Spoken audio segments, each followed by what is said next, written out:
Queremos tu presencia, Señor. Que tu presencia se mueva en cada uno de nosotros. Que en esta mañana tu unción traiga libertad a los cautivos. Abra la puerta de la cárcel de los oprimidos. En el nombre de Jesús, dé vista a los ciegos. Abra los oídos de los sordos. Espíritu Santo, muévete, muévete en este lugar. Te necesitamos, te anhelamos, te deseamos en el poderoso nombre de Cristo Jesús.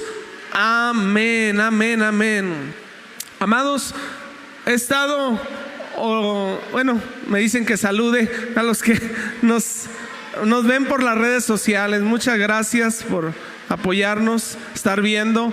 La verdad que sí llega el mensaje a otros lugares. Me hablaron ahora que falleció mi papá, en esta semana me estuvieron hablando gente que ve el mensaje para darnos ahí las consolaciones, y pues agradecemos de todo corazón, ¿verdad?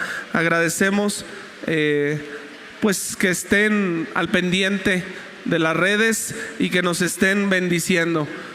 Ok, no me quiero desviar mucho.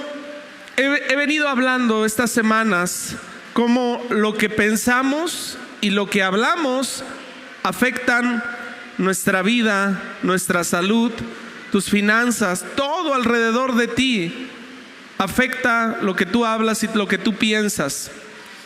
Mientras esta semana yo le pedía, Espíritu Santo, ¿cómo podemos que nuestros pensamientos estén alineados a la voluntad de Dios, que es buena, es agradable y es perfecta? Yo sé, Señor, que tú estás transformando nuestra mentalidad, renovando nuestra mente para poder alinear esos pensamientos a tu voluntad. Pero el Señor ponía, tienen que creer lo correcto. Tienen que alinear su creencia, su fe a la creencia correcta. Mi amado, Señor me lleva, y yo sé que lo he predicado muchas veces, pero me vuelve a que nuestros pensamientos tienen que estar alineados a la gracia de nuestro Señor Jesucristo, a la gracia. Cuando nosotros entendemos que estamos viviendo ya no en el antiguo pacto, ya no bajo la ley. Para los que no saben, la ley que le fue dada a Moisés son los 10 mandamientos. Pero ya no vivimos bajo la ley del antiguo pacto, vivimos bajo la gracia. ¿Qué significa? ¿Que fue anulado los 10 mandamientos? No. Ellos son perfectos, son santos. Pero si vivimos bajo la ley, nadie puede ser salvo. Siempre nos va a faltar una cosa por cumplir. Siempre vamos a fallar. Si nos queremos justificar delante de Dios por lo bueno que seamos, por nuestras buenas obras, vamos a justificarnos porque vamos a ir a predicar el evangelio.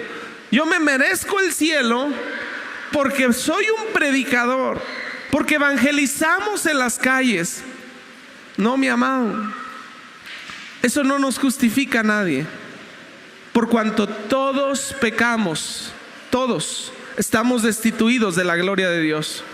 Todos pecamos con pensamientos, con palabras, con actitudes. Incluso usted puede estar durante la adoración, adorando a Dios, con sus manos levantadas, y su mente, que puede procesar hasta 6,000 pensamientos en el día, puede estar pensando cosas pecaminosas, ¿verdad? Pueden venir pensamientos. La Biblia los llama dardos de fuego del maligno.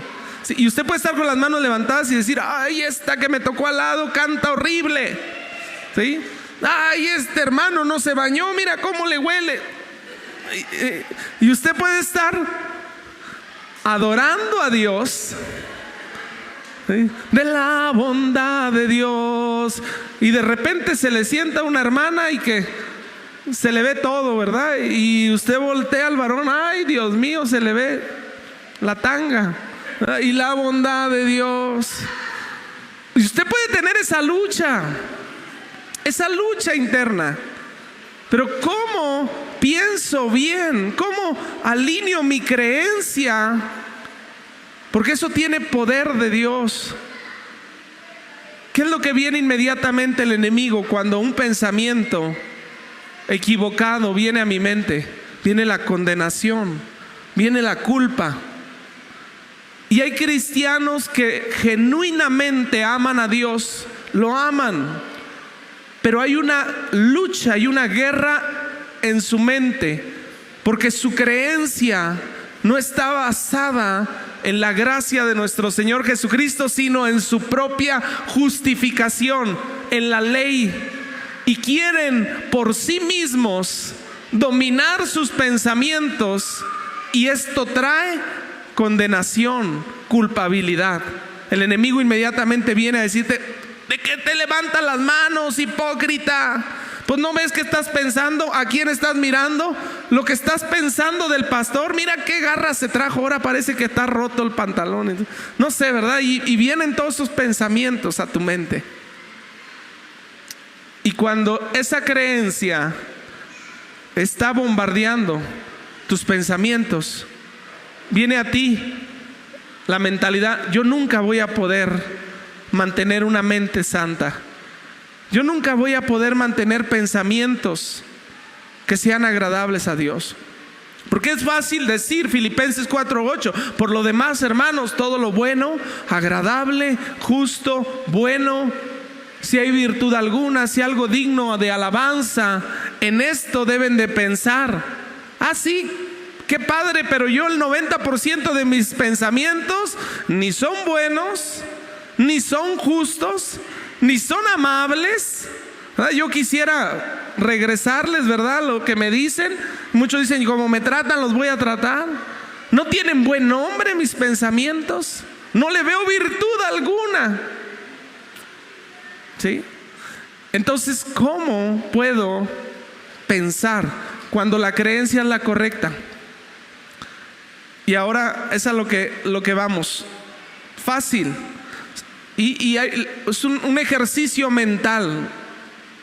Si usted le digo ahorita: no piense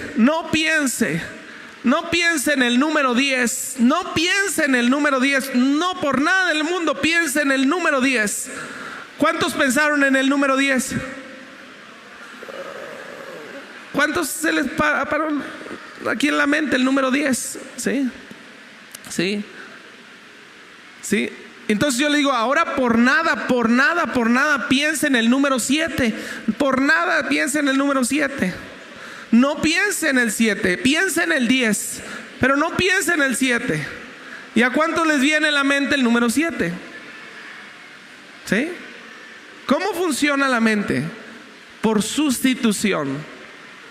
Si yo me enfoco en la vida, no pienses lo malo, no pienses, no estés pensando avaricia, no estés pensando fornicación, no estés pensando lujuria, no estés pensando cosas malas, no estés pensando en chisme. ¿En qué se va a concentrar? En lujuria, en avaricia, en chisme. Se enfoca en la ley.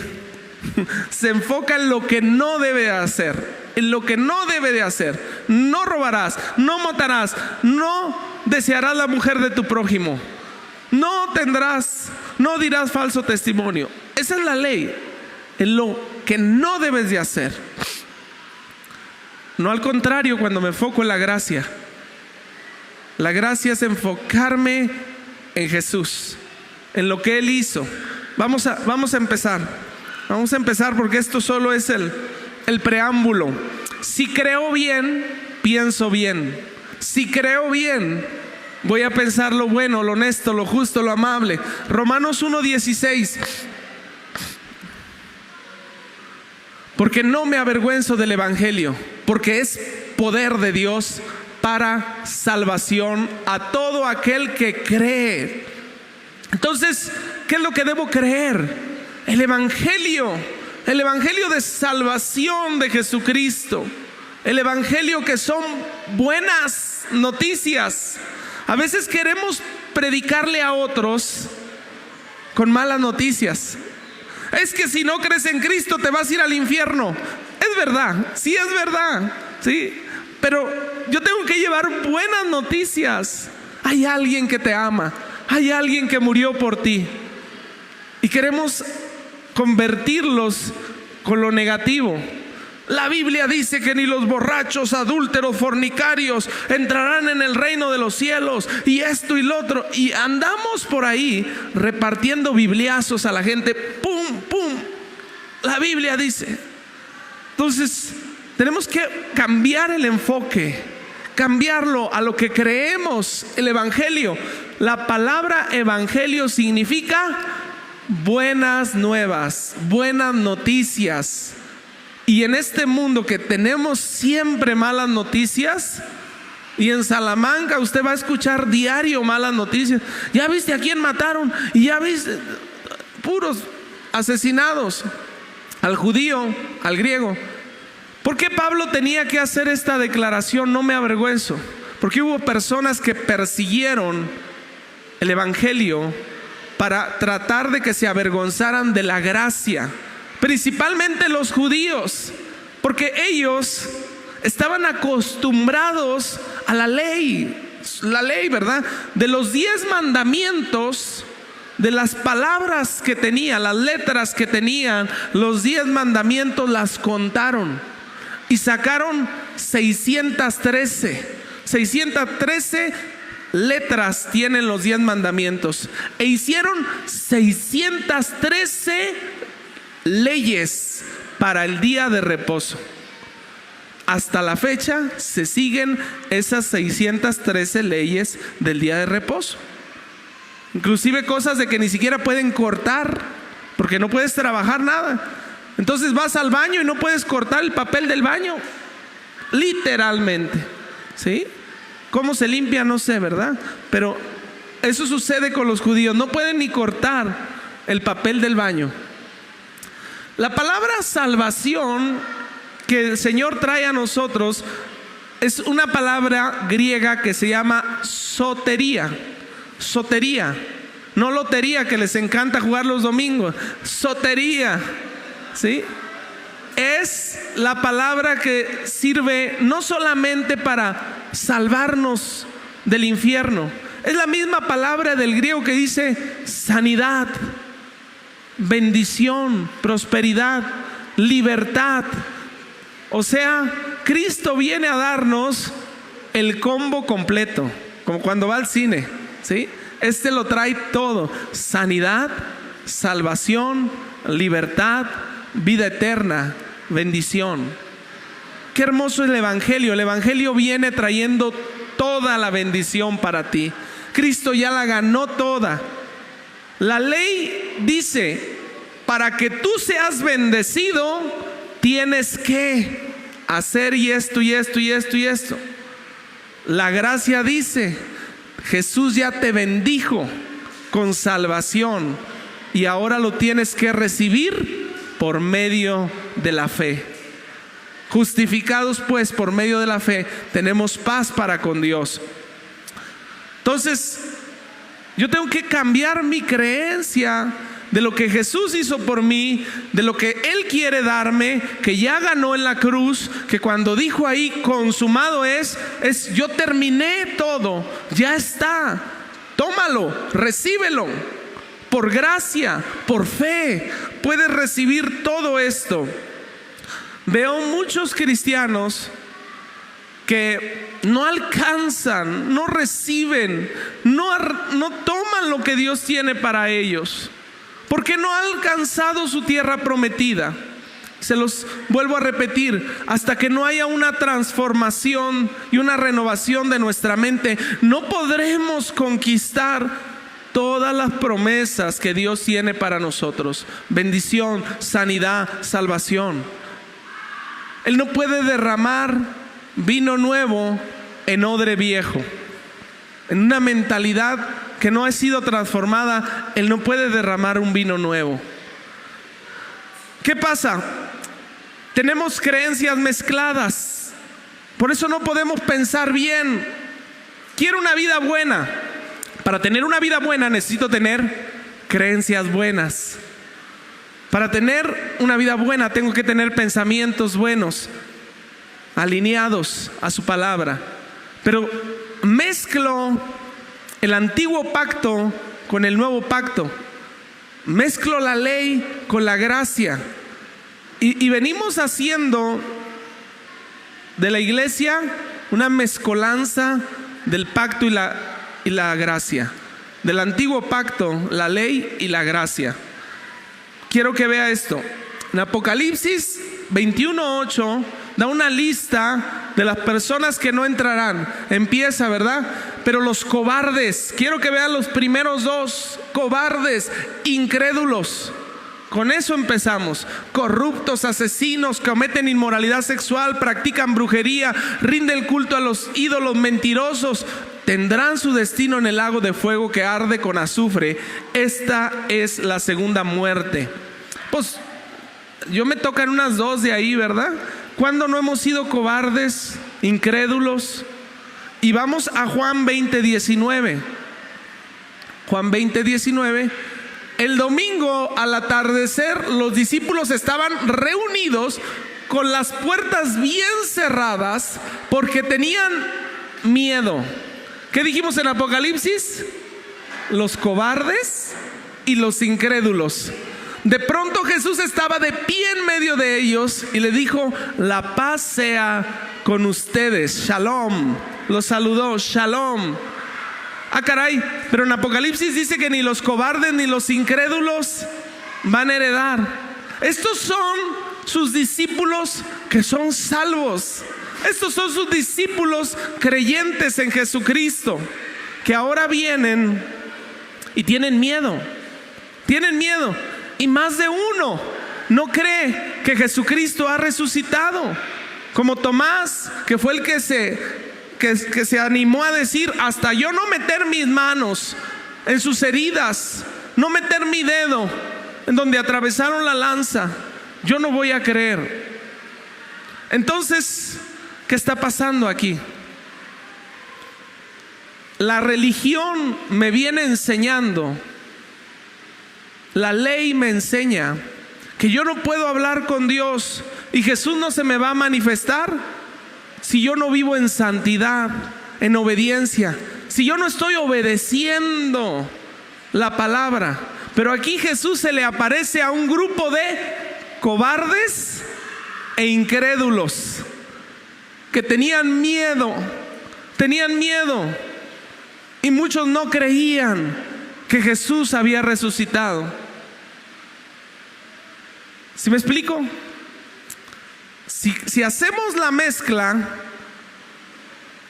y creemos que vamos a acercarnos a Dios y que Jesús te va a hablar y que Jesús te va a amar hasta que seas santo, puro y sin mancha, nadie calificamos, nadie vamos a calificar. Ahí están sus discípulos, tienen miedo y muchos no creen. Y si fuéramos a Apocalipsis a decirle, todos van directo al lago de fuego. Quiero que entendamos un poquito. A veces queremos poner primero la carretilla antes que al caballo, ¿sí? Y no, el caballo va primero a la carretilla. El caballo es el que jala la carretilla. En este caso, queremos a veces primero cambiar para seguir a Dios. Y es al revés. Tú pones a Dios primero y después Él te cambia. Todos esos cobardes e incrédulos murieron de formas espantosas. Todos. A Juan, el discípulo amado, lo metieron en una olla de aceite hirviendo. Y como no se murió, lo mandaron a una isla exiliado. La mayoría murieron crucificados de cabeza, decapitados, apuñalados, apedreados. Estos cobardes e incrédulos se convirtieron en los valientes predicadores del evangelio en todo el mundo. Mi amado, la religión te va a acusar. ¿Por qué levantas las manos si eres un pecador? ¿Por qué adoras? ¿Por qué tomas la Santa Cena? Nadie somos dignos. Nadie somos dignos. Es lo que Jesús hizo. Usted se acerca por la gracia. Usted se acerca a Él siendo aún pecador. Entiende que Cristo murió por usted, por mí. Porque nadie por nuestras propias obras se va a poder justificar delante de Dios. Entonces, cuando yo cambio esta mentalidad, puedo vivir una vida sin acusación, puedo vivir una vida sin condenación, sin la vergüenza que el enemigo me esté señalando mis pecados todos los días. Y puedo venir a Dios y confesar y sentir la limpieza de su sangre preciosa, sin vivir siquiera condenado por el pecado. Se lo puedo decir ahora aquí en confianza, se lo voy a decir. Todos pecamos. Yo peco muchas veces, pensamientos, palabras. Muchas veces digo, chin, ya la regué. Pero ¿sabe qué? Ni siquiera me genera condenación. Yo sé que el Señor me ha perdonado y vengo con Él. Y el Espíritu me redarguye. Sí, claro. Inmediatamente el Espíritu Santo inmediatamente me dice, ¡pum! Ya hablaste mal, lo siento. Lo siento con una voz tierna. Lo siento con una voz calmada, suave. Me hace sentir el momento exacto en el que dije algo, en el que pensé algo. Pero no me siento condenado, no me siento acusado. Llego delante de Dios y Espíritu Santo, la regué aquí, acá. Y pido perdón. Y vuelvo a enfocar mi pensamiento en Él. Muchas personas creen que si tienen miedo, que si tienen incredulidad, que si tienen pecado, Dios no te hablará. Dios no se manifestará a tu vida. Y Jesús se paró en medio de un grupo de personas llenas de incredulidad, llenas de miedo, llenas de pecado, sus discípulos. Ahí se manifestó en medio de ellos. Mire, la condenación le va a hacer creer, tú no eres digno, a ti Dios no te va a hablar. Eso es para los santos, eso es para los que hablan en lenguas, eso es para los que ya leyeron la Biblia de memoria, ya la saben. Los que memorizan versículos, a esos Dios les habla. No, mi amado, es para todos. Es por medio de la fe que Dios se va a aparecer a ti.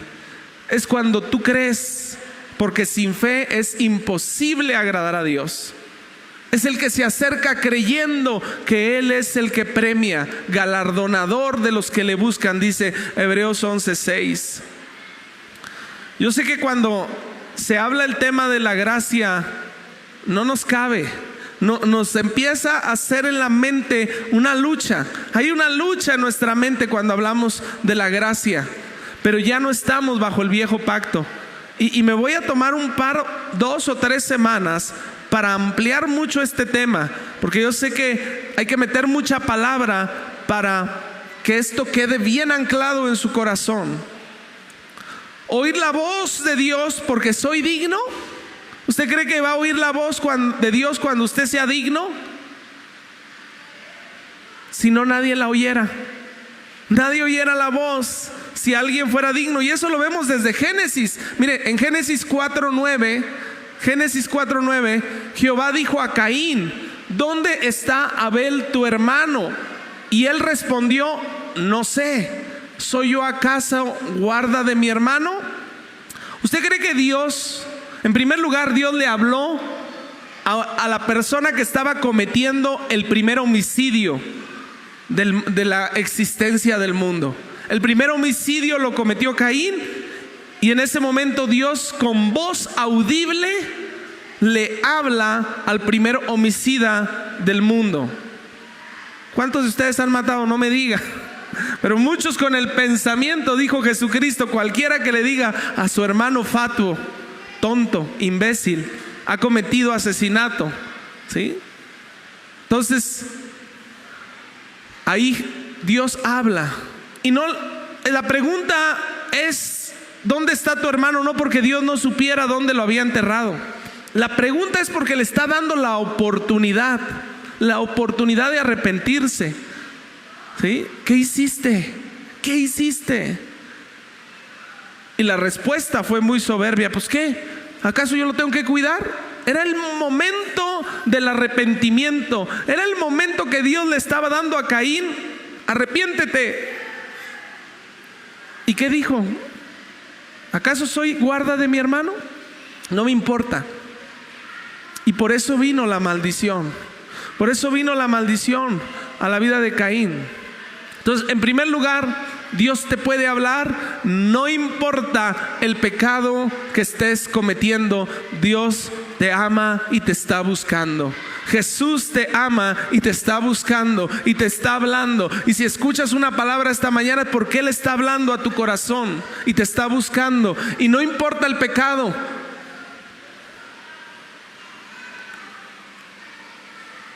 En Hechos 9, del 1 al 4, aquí hay otro caso donde Jesús habla a otro pecador. Fíjese, mientras tanto Saulo pronunciaba, dice que respiraba. Su respiración eran amenazas. En cada palabra estaba ansioso por matar a los seguidores. ¿A quiénes? A los cristianos. El apóstol Pablo respiraba amenazas. Él quería ir a asesinar a los seguidores. Así que acudió al sumo sacerdote, le pidió cartas dirigidas a las sinagogas de Damasco para solicitarle su cooperación en el arresto de los seguidores del camino que se encontraran ahí. Sus intenciones eran llevarlos a hombres y mujeres por igual, de regreso a Jerusalén, encadenados. Él se los iba a amarrar encadenados y traérselos. Al acercarse a Damasco para cumplir esa misión, una luz del cielo de repente brilló alrededor de él. Saulo cayó al suelo y se oyó una voz que le decía: Saulo, Saulo, ¿por qué me persigues? ¿Saulo tenía pensamientos buenos en ese momento? ¿Saulo tenía buenas palabras en ese momento? No, él respiraba las ganas de matar a los cristianos. Y la voz de Dios le habló en una luz brillante. Jesús mismo se le aparece en el camino y le habla: Saulo, Saulo, ¿por qué me persigues? La religión te va a decir lo contrario. Dios a mí no me habla. A mí Dios nunca me va a hablar porque yo soy un pecador, porque yo no he hecho esto y lo otro y lo otro y lo otro. ¿Por qué la ofrenda de Caín no fue recibida? Igual que la ofrenda de Abel.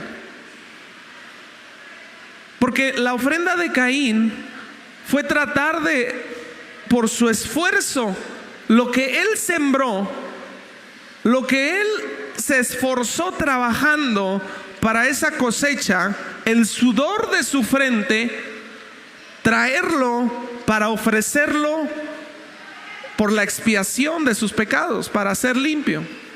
¿Y qué hizo Abel? Abel trajo un corderito, un animalito, ¿sí? Y entregó una ofrenda de sangre.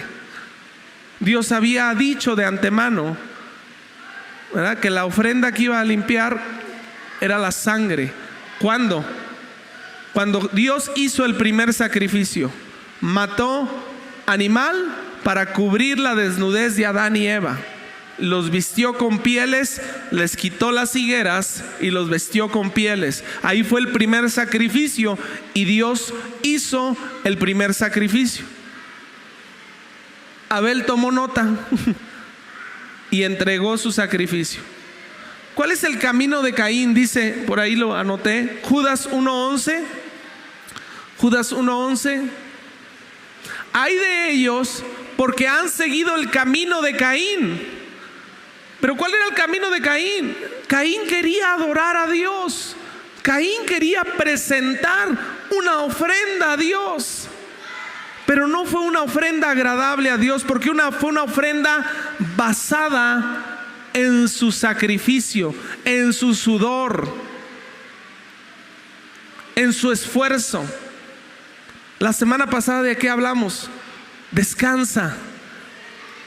El reposo es lo más santo que Dios creó en el principio. Acuérdense que se los dije, la palabra Kadosh, santo, aparece por primera vez en Génesis 2, cuando dijo: Dios descansó al séptimo día y santificó el día de reposo.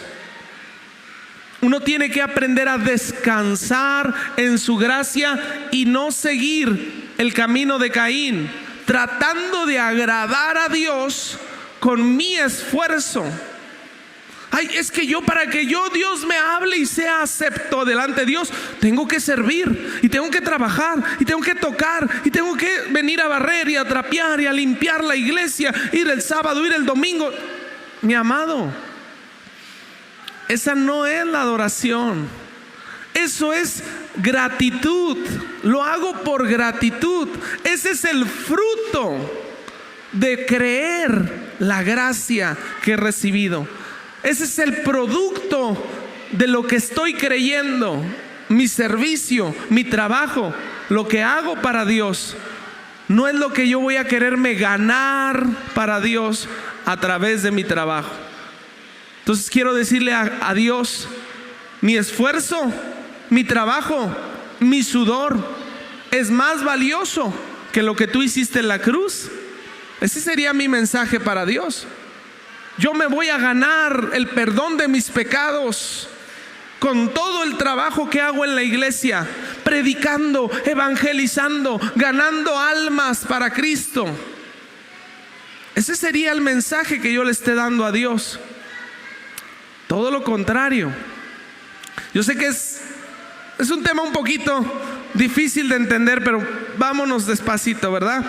Entonces, oír la voz porque soy digno, nadie seríamos dignos.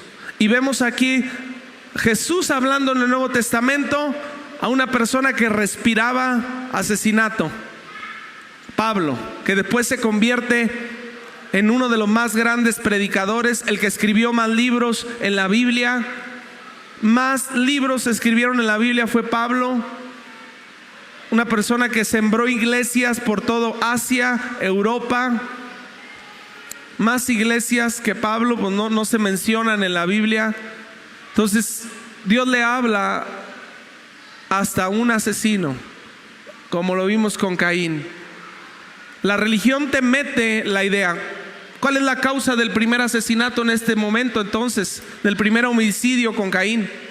Si nos vamos, es la religión.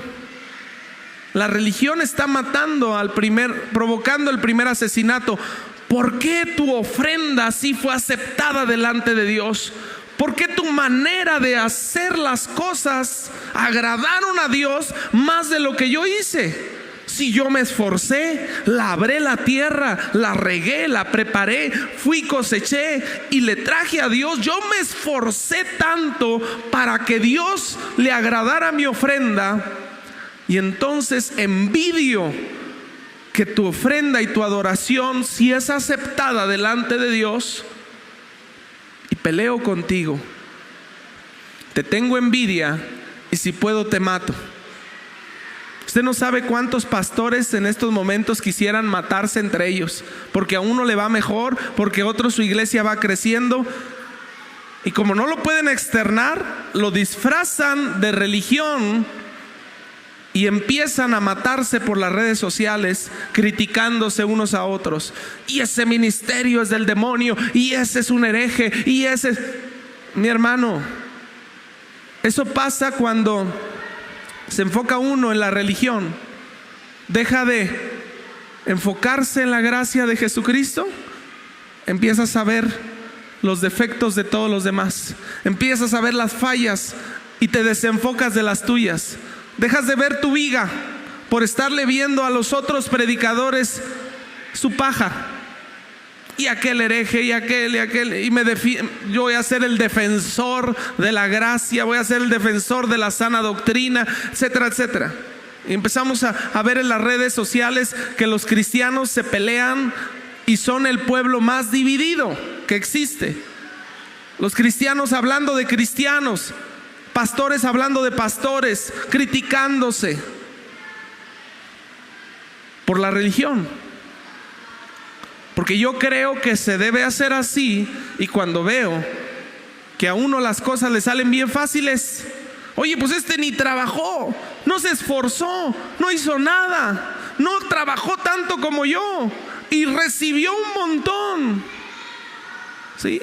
Es como los trabajadores de la hora undécima, cuando Jesús da esta parábola, que vinieron y el jefe contrató a unos a la hora undécima, se los trajo y les pagó lo mismo, y los otros se enojaron. Recibieron gracia. Y cuando recibes gracia, las cosas fluyen. Descansas en la gracia del Señor. El reposo viene cuando tú descansas en la gracia de Dios. No significa que no vas a trabajar. Sí trabajas, pero es muy diferente trabajar descansado, trabajar en la gracia, porque trabajas con otra perspectiva, trabajas con agradecimiento, trabajas por amor, no trabajas para ganarte la gracia. Se los dije con Adán. Adán trabajó en el huerto. Desde el principio Dios le dejó tareas, ¿sí? Que tenía que cuidar el huerto, ¿sí? Y mantener el huerto. Pero él trabajaba desde otra posición, no por el sudor de su frente. ¿Sí? Vamos, la que sigue.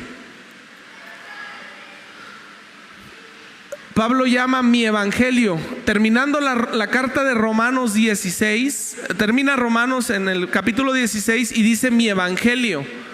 Por eso tenía que decir no me avergüenzo del evangelio, porque Pablo predicó la gracia tanto que los judíos querían acabárselo.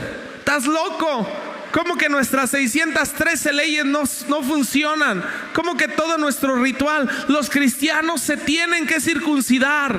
Tenemos que hacerles algo, porque no nada más es por la fe. Que facilito nada más, ¿verdad? Que reciban el perdón, que reciban la sanidad, la salvación, la sotería. Nada más por la fe. No. Hay que circuncidarlos, hay que hacerles algo. Y al que puede confirmarnos, según el evangelio y la predicación de Jesucristo, según la revelación del misterio que se ha mantenido oculto desde los tiempos eternos. Esta revelación, ¿cuál es? Lo que usted está entendiendo ahorita, la gracia. La gracia, no la ley. Cuando usted ve que es por gratitud, Abraham diezmó antes de que llegara la ley, pero por agradecimiento. Nadie le dijo tienes que diezmar. Aquí nunca le vamos a decir usted tiene que diezmar. No. Cuando le caiga la revelación, de la gracia, de la sangre de Cristo, el valor de la sangre de Cristo, el valor de la presencia, usted solito va a querer no diezmar, va a querer dar más. Cuando le caiga la revelación de la bendición que viene con la presencia de Dios, no va a ser un diezmo lo que usted quiera dar, usted va a querer dar más. ¿Sí? Hay una parte en la Biblia cuando quisieron traer el arca, ¿se acuerdan? Y los filisteos se habían llevado el arca porque pensaron ellos que con el arca iban a ganar. Hicieron gran gritería en el campamento, pero robaron el arca y después la quisieron traer, y en el camino no hicieron las cosas a la manera de Dios. Quisieron cargarla sobre unos bueyes, y Usa extendió su mano y ahí murió Usa, Pérez Usa. Sí, se le llamó a aquel lugar Perezín, porque murió Usa, extendió su mano. Después la arca fue llevada 3 meses a la casa de Obed-edom. Luego voy a hablar un poquito más de eso. Después David vio que prosperó la casa de Obed-edom por la presencia de Dios. Había gran prosperidad y quiso traer el arca. ¿Y cómo la trajo? Dice que cada 6 pasos, David hacía sacrificio de 6 novillos. Mataba 6 animales cada 6. Imagínense todo el sacrificio que hizo. Dicen que fueron alrededor de 15 kilómetros entre la casa de Obed-edom hasta donde llevaron. Cuando una persona entiende el valor de la presencia de Dios, la gracia de nuestro Señor, la ofrenda, va a querer dar la ofrenda más extravagante para Dios. Va a querer dar lo mejor. La ofrenda tiene que ser una revelación de la sangre de Cristo, lo que hizo por nosotros. Cuando yo entiendo lo que Cristo hizo por mí, no solamente es mi diezmo, no solamente es mi ofrenda, es mi vida entera a los pies de Cristo. Es darle mi familia, es darle mis planes, mis sueños. Renuncio y muero a mí para vivir para Él. Ok, entonces esta revelación desde tiempos eternos, pero que ha sido manifestado ahora, y que por las escrituras de los profetas, según los mandamientos del eterno Dios, se ha dado a conocer a todas las gentes para que obedezcan a la fe. Nuestra obediencia debe ser a la fe. ¿Y nuestra fe en qué debe estar? En la gracia de nuestro Señor Jesucristo. Entonces, cuando alineamos esto, obediencia, fe a la gracia, nuestras creencias se transforman. Y el que puede confirmarnos según mi evangelio, que les decía, ¿verdad? Así como está el evangelio según San Marcos, el evangelio según San Lucas, San Juan, San Mateo, Pablo recibió el evangelio de la gracia y él lo llamó mi evangelio. Y la predicación de Jesucristo según la revelación del misterio que se ha mantenido oculto de los tiempos. Eso ya lo había leído, ¿no? Ay, me lo repetiste. Bueno, tenía que decir eso. Ok, regrésame a la obedecer. La obediencia a la fe es creer correctamente a la fe. Se lo voy a barajear un poquito. La obediencia a la fe es creer correctamente a la fe en Jesucristo. Usted pregunte en las calles, todo mundo tiene fe. Todo mundo tiene fe. La señora que pone un puesto tiene fe, porque tiene fe que va a crecer su puesto. El pueblo latino es un pueblo que tiene fe y cree en un montón de cosas, ¿sí? Algunos creen hasta en el Valverde, el de los narcos, y creen en todo. No me quiero meter en cosas, pero la gente tiene fe. Pero la obediencia viene cuando nuestra fe es correcta, ¿sí? La obediencia a la fe es creer correctamente a la fe. La fe en la gracia de nuestro Señor Jesucristo. No hacer mezclas entre el antiguo y el nuevo pacto. No hacer mezclas que por mis obras yo voy a ganarme el favor y la gracia. Acuérdese, la gracia es el favor que nadie merece, inmerecido. Nadie nos podemos ganar la gracia. Todos pecamos y seguimos pecando todos los días. Nadie por nuestras obras vamos a ganarlo. Romanos 6:1. Ahora bien, ¿deberíamos seguir pecando para que Dios nos muestre más su gracia maravillosa? Y él dice, de ninguna manera, de ninguna manera. Por eso el evangelio de la gracia que fue revelado ahí con Pablo, y él lo predicó, fue muy perseguido. Y por eso Pablo tuvo que decir, no me avergüenzo del evangelio, porque es poder de Dios. Hay un poder en creer correctamente. El dunamis del Espíritu Santo se alinea a su fe. Cuando usted entiende, voy a orar por alguien, pero no soy yo. Yo no puedo sanar a nadie. Yo no puedo liberar a nadie. Yo no tengo, es Él. Y cuando usted alinea su creencia correcta a la gracia de Él, el poder de Dios que es en el evangelio de la gracia fluye para sanidad, para libertad, para salvación. Porque usted a veces piensa, es que yo tengo que ser santo para poder predicarle a alguien de Jesús. Es que yo para orar por alguien voy a tener que estar limpio de todo pecado. No, mi amado, usted tiene que creer lo correcto para orar por alguien y la fe de Dios se active en su vida. Usted tiene que creer lo correcto y su fe correcta en la gracia para que usted pueda expulsar un demonio. No es porque usted sea buena persona que va a expulsar un demonio. No porque usted sea completamente santo que va a suceder un milagro a través de su vida. No. Es cuando usted alinea su creencia correcta a la gracia de nuestro Señor Jesucristo. ¿Por qué fue tan perseguido? Porque muchos empezaron a irse al extremo de la gracia. Entonces, si para que abunde la gracia, porque donde abundó el pecado, abunda la gracia, pues vamos a pecar más para que haya más gracia. Por eso Pablo les dice esto: entonces van a tener que seguir pecando. De ninguna manera, porque el que más se agarra a la gracia, más conoce de Jesús, más se enamora de Jesús y menos quiere el pecado. Cambia su creencia básica. ¿Sí? No se aferra, no peco, no robo, no mato, no adultero, no. Amo a Jesús, adoro a Jesús, agradezco su sangre, agradezco su gracia, y por esa pasión que tengo por Él, yo no voy a pecar, yo no voy a adulterar, yo no voy a matar. El pecado ya no es más su amo, porque ustedes ya no viven bajo las exigencias de la ley. En cambio viven en la libertad de la gracia de Dios. ¿Cómo trae libertad la gracia?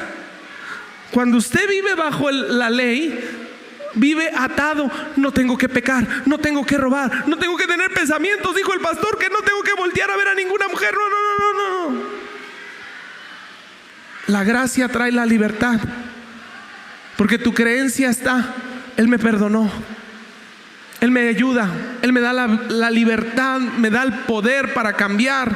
Él me está cambiando, Él está haciendo su obra en mí, Él me perdonó. Ahora bien, ¿eso significa que podemos seguir pecando porque la gracia de Dios nos ha liberado de la ley? Claro que no, de ninguna manera. ¿No se dan cuenta de que uno se convierte en un esclavo de todo lo que decide obedecer? Uno puede ser esclavo del pecado, lo cual lleva a la muerte, o puede decidir obedecer a Dios, lo cual lleva a una vida recta. Y aquí, ¿qué es lo que nos pide obedecer a Dios? Obedecer a la gracia. Recibe la gracia. Eso es todo lo que tienes que obedecer. Tienes que obedecer en creer correctamente. Obedece, descansar en su gracia. Y desde ahí Él te va a ayudar a vencer todos tus pecados. Ok, la que sigue. Creo que ya estoy acabando. Ok, entonces Romanos 5:19, pónmelo primero. Romanos 5:19. Porque por uno solo que desobedeció a Dios, muchos pasaron a ser pecadores, pero por uno solo que obedeció a Dios, muchos serán declarados justos. ¿Quién fue uno solo? Jesús. ¿Quién fue el que obedeció? Jesús. Todos desobedecemos, pero hay uno que obedeció toda la ley, y por él pasamos a ser justificados, justos delante de Dios. El Señor ve la justicia de Dios y usted la acepta por medio de la fe. Por medio de la fe usted decide aceptar la obediencia de Cristo. Es que yo todavía soy muy desobediente. Sí, y va a seguir batallando, pero es Dios el que le va a ayudar a obedecer a través de la fe. Entonces, cuando usted venga a pensar, yo soy desobediente, usted enfóquese en obedecer la fe, creer, recibir la gracia, recibir la fe, y enfóquese en la obediencia de uno solo. Es la obediencia de Cristo. No es tu obediencia, no es mi obediencia. Es la obediencia de Jesús la que me hace justo delante de papá. No es mi obediencia. Yo todavía fallo. Agárrese de la obediencia de Cristo. Agárrese de la justicia de Cristo para hacerse obediente. ¿Pecamos porque somos pecadores? No, somos pecadores. A ver, déjeme ver. ¿Pecamos porque somos pecadores o somos pecadores porque pecamos? Quiero entender, te las voy a decir, ¿no? Pecamos por la naturaleza pecaminosa que traemos, porque somos pecadores. Todos traemos una naturaleza adámica, todos, ¿sí? El pecado entró por un solo hombre, ¿sí? La segunda parte, no somos pecadores porque pecamos, ¿sí? Pecamos porque ya somos pecadores, ¿sí? Entonces el pecado va a estar en nuestra vida, en una lucha continua. Tenemos que agarrarnos de la gracia. Lo malo del diablo, y quiero que quede, ya estoy acabando. Lo malo del diablo es que viene en pronombre personal a hacerte sentir culpable. Viene en primera persona y te dice en tu cabeza: es que tú eres un lujurioso, es que tú eres un mentiroso, es que tú eres una chismosa, tú nunca vas a obedecer, es que tú eres un maldiciente, es que tú siempre estás hablando mal de todos, criticando, diciendo malas palabras. Y viene esa vocecita en primera persona. El diablo no se te va a aparecer con cola y cuernos a decirte: tú eres un mentiroso, tú eres un pecador, tú eres un lujurioso, tú eres un avaro. No, no, no. Él lanza sus dardos en primera persona para hacerte creer que eres tú el que está teniendo esos pensamientos. ¿Qué tienes que hacer? Resístelos, ignóralos. Dice: sométanse a Dios, resistan al diablo y él huirá. Sométanse a su gracia, alíñense a la fe, ignora esos pensamientos. Es como cuando estás en un grupo de personas y alguien empieza a hablar malas palabras. ¿Las estás hablando tú? No, las estás escuchando. ¿Y qué decides? Ignorarlas. No las vas a hablar, no las vas a repetir. Lo mismo pasa en tu mente, en tus pensamientos. Empiezas a escuchar los malos pensamientos y deberías decir, y deberías criticar, y deberías maldecir, y no haga, y empieza la batalla. Sométete a Dios, ignora esos pensamientos. Lo que más al enemigo más fácil lo vences es ignorándolo.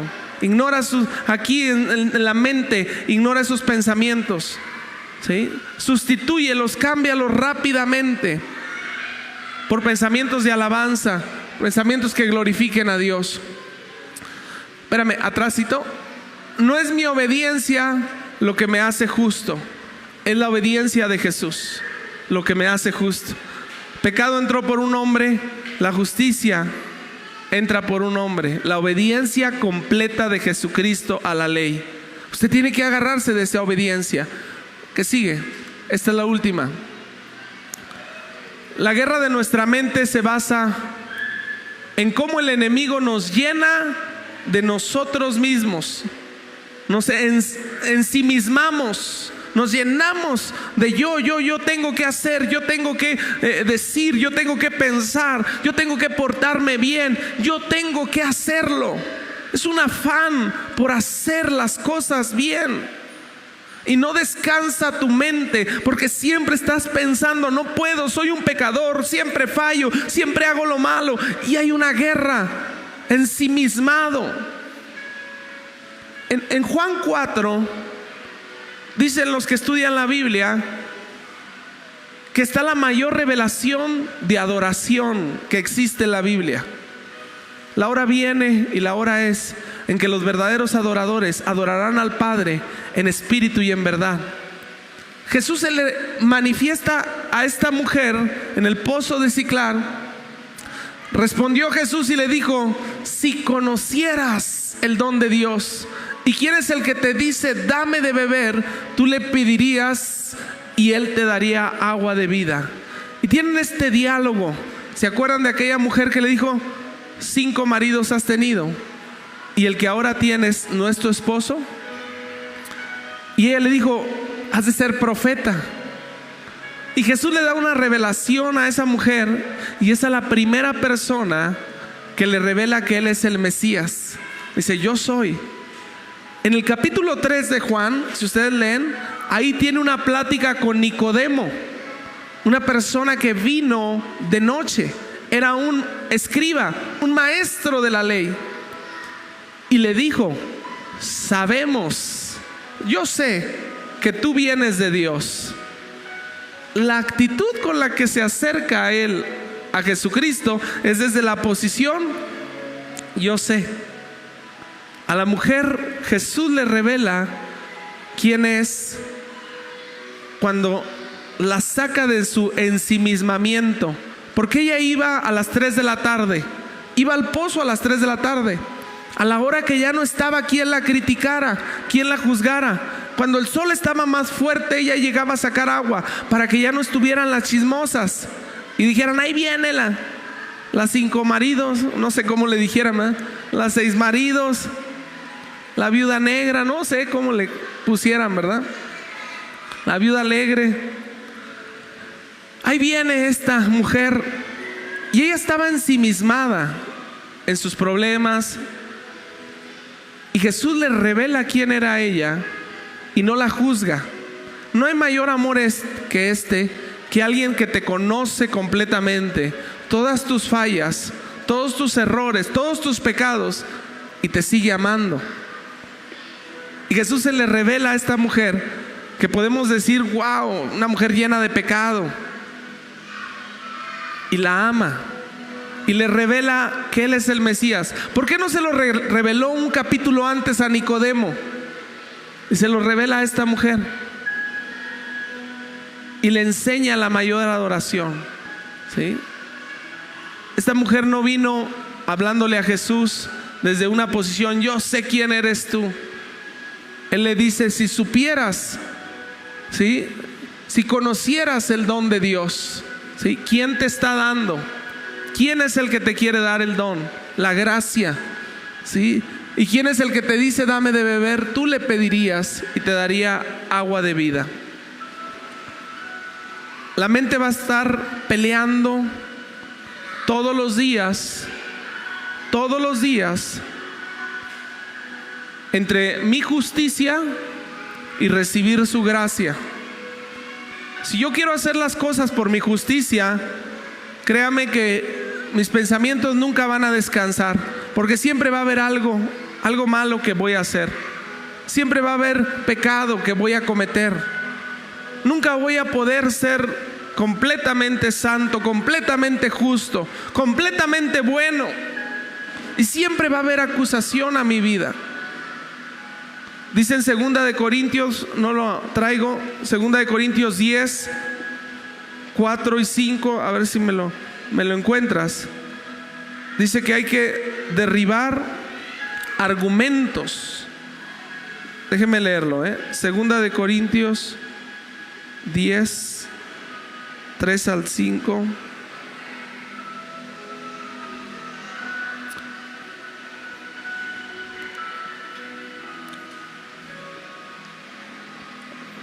¿Ya lo tienes ahí? No. 2 de Corintios 10,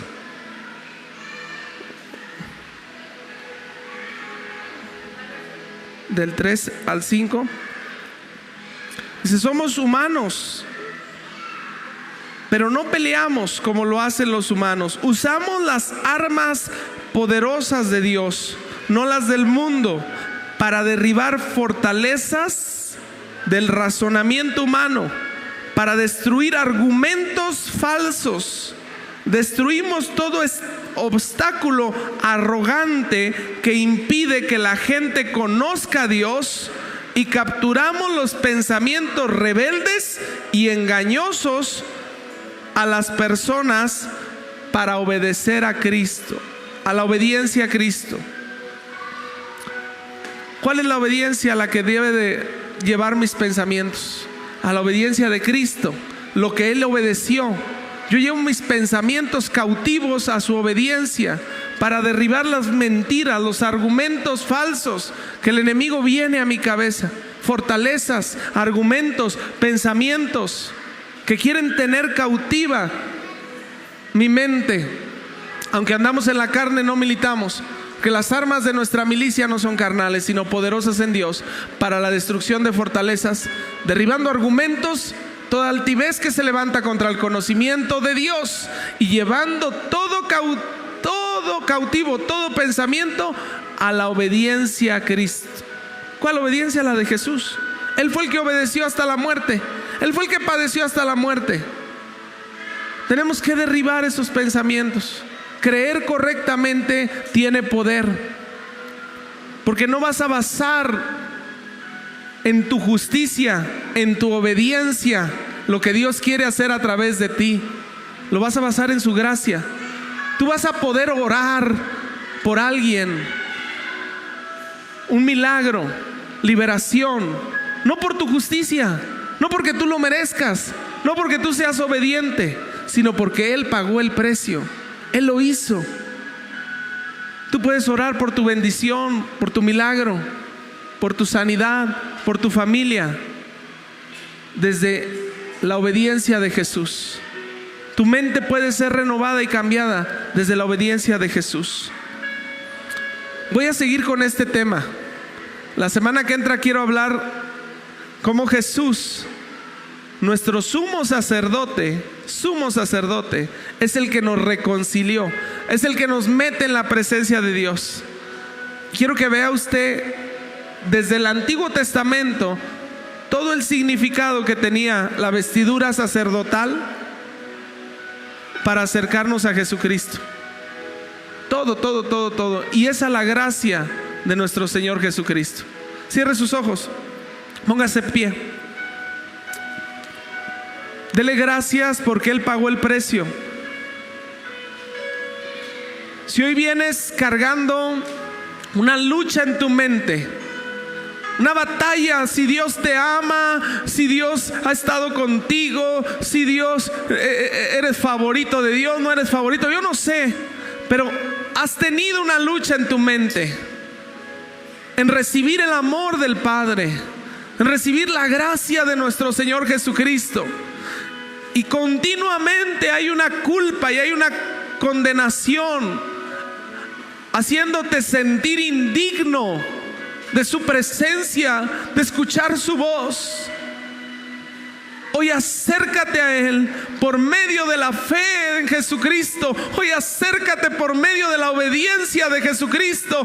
Él sí hizo en la cruz hasta la muerte y dijo: consumado es. Él obedeció hasta la muerte y la muerte de cruz.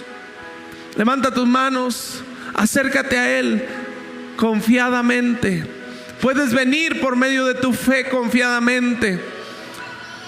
Puedes dejar que Él te sane, te limpie de toda culpa, de toda vergüenza, de toda condenación que no te han dejado acercarte al trono de su gracia. Muchos han pensado que son indignos de recibir el bautismo del Espíritu Santo. Muchos se sienten indignos de hablar nuevas lenguas. Muchos se sienten indignos de orar por un enfermo, de orar por un milagro. La religión te ha separado de que tu fe tenga la creencia correcta. La condenación, la culpa. Hoy el Señor quiere hacer libre tu mente de todo legalismo, de toda religiosidad, de toda culpabilidad que no te deja acercarte al trono de su gracia. Vamos, levanta tus manos, dile: me acerco al trono de tu gracia. Jesús, Jesús, Jesús.